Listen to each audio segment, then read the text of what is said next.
The Cretaceous-Paleogene extinction event, commonly known as the KPG, was one of the worst mass extinction events in Earth's history, especially in regards to the largest of animals. This extinction allowed mammals to take over the dinosaurs, in addition to the extinction wiping them all out, except for the birds, of course.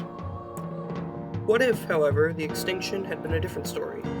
No, not for the dinosaurs, but even for the mammals, birds, and everything else.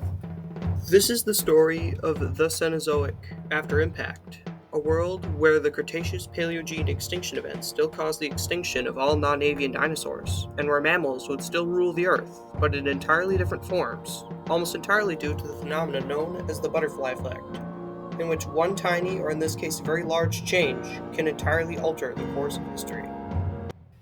In this timeline, the very large change would be the asteroid itself. This asteroid hit Earth at an entirely different location, hitting in the far east of what is now Russia instead of the Yucatan Peninsula, in addition to the asteroid only being about 80% as massive.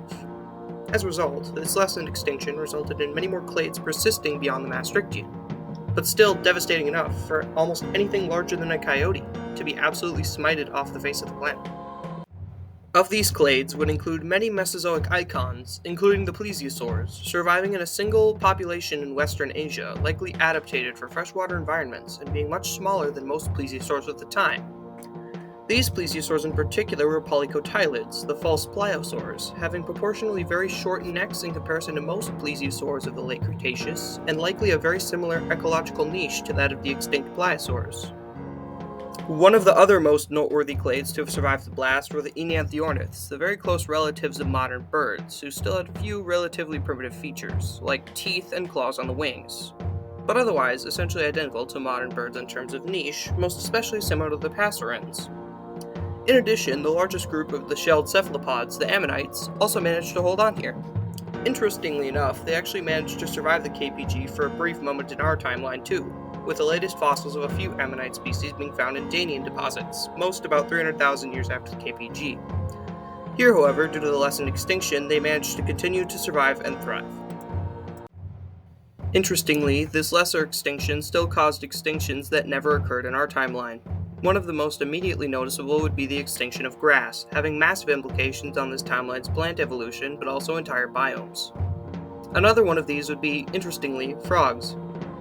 Their extinction was likely caused by an increase in ash and dust in the atmosphere due to the meteorite landing on land, which eventually fell down into lakes, rivers, and streams.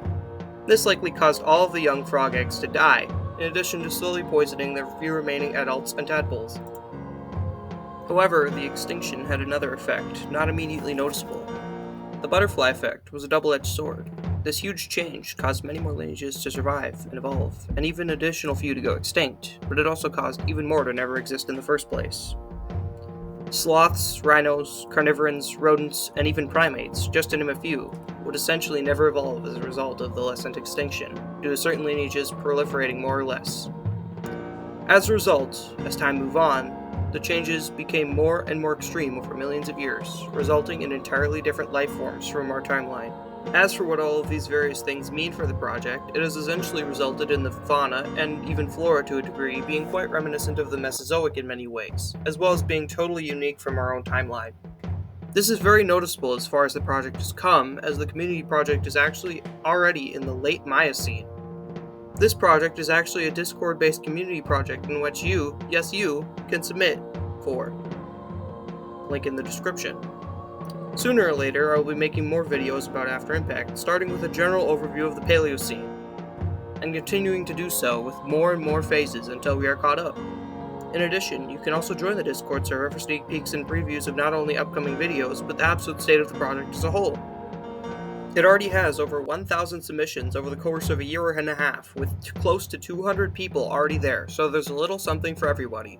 Thank you all for watching, and I'll see you next time when we discover more about the Paleocene. I also really hope to see all of you join the Discord server. Thank you, and goodbye.